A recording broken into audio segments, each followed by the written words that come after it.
And now we turn to Paul Larudee. He is the co-founder of the Free Palestine movement. And they've put together another flotilla and are about to attempt to sail to Gaza to break the Israeli blockade. Welcome to the show, Paul. Pleasure to be with you, Scott. Well, it's great to have you here. And a note for the audience, maybe a little bit of background noise. We have Paul on the phone live from the JFK airport, where you're on a layover waiting to head out to the Mediterranean Sea region, if I got that right. That's absolutely right. And then, as I said in the introduction there, you are the co-founder of the Free Palestine movement. And can you tell us, Paul, what exactly is your involvement in this newest effort to break the Israeli blockade of Gaza with this new flotilla? So, yes, we have a delegation of U.S. citizens that it's only 5 that are participating. We were expecting to have 15 originally, but we had to revise that because of problems in procuring the vessel that we wanted. Better known is the U.S. boat to Gaza. They have more passengers on board. They're exclusively an American ship, and they're flying, and it's an American flag vessel.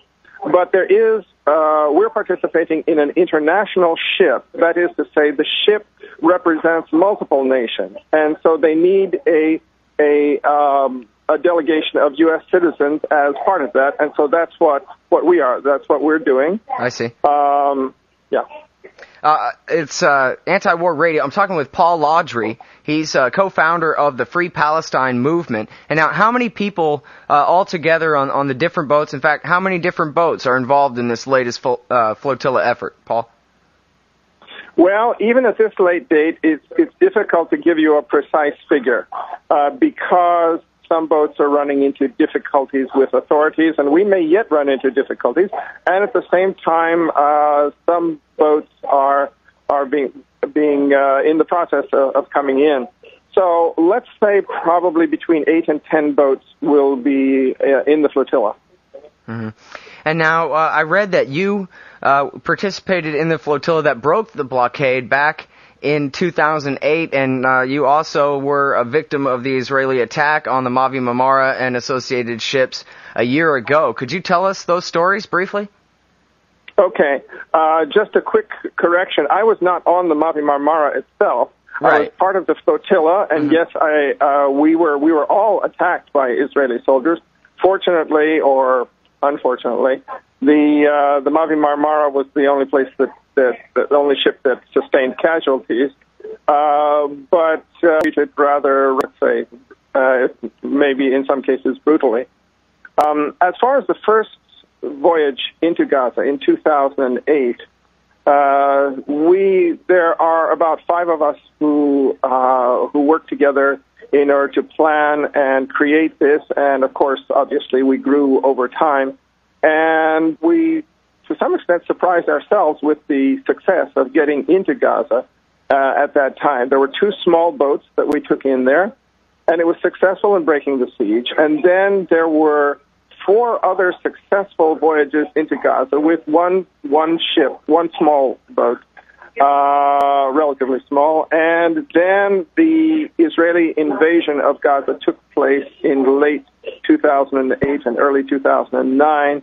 And the same ship attempted to return to Gaza during that invasion, and it was rammed before it reached to Gaza and almost sank on the spot. It actually did sink later, but so that was those first 5 voyages were the only ones that were successful in getting into Gaza. There were several others later, always with one ship, until last year when the flotilla of 6 ships, followed by a 7th a week later, attempted to get in. And, of course, we know that it was attacked, and more than 700 people were taken prisoner and deported, and there were 9 fatalities and several, quite a few wounded, some of them quite seriously.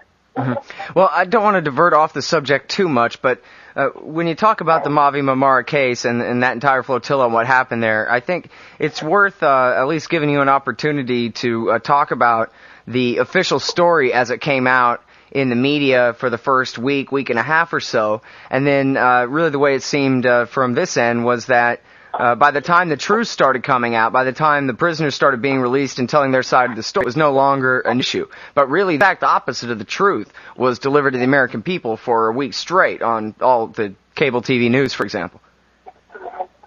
Yes, that's true. We did have a few voices. Our delegation, we asked two of our people. This was Ambassador Ed Peck and Joe Medders of the USS, who was a veteran of the Israeli attack on the USS Liberty in 1967, to sign whatever the Israelis told them to sign and just get out so that they could speak to the press. And that worked out pretty well, although the first 24 hours they did not get out.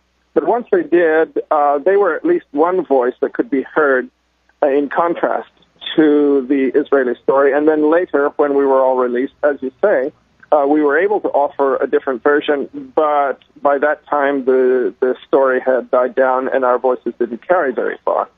However, the situation, I think, is not quite the way it has been told in many cases. I think that that it's possible that the Israelis attempted to board the Mavi Marmara by sea first, from the small boats that pulled alongside. And when that failed, they brought in the helicopters. And the helicopters, when also failed initially because of the nonviolent work of activists, for example, taking the cables that were dropped from them and tying them to the ship. And since that made it impossible for the soldiers to get down, they brought in the thugs, which was the Givati Brigade, and they began assassinating people, presumably in order to clear a space for the soldiers to get down on deck. And it was effective in that regard.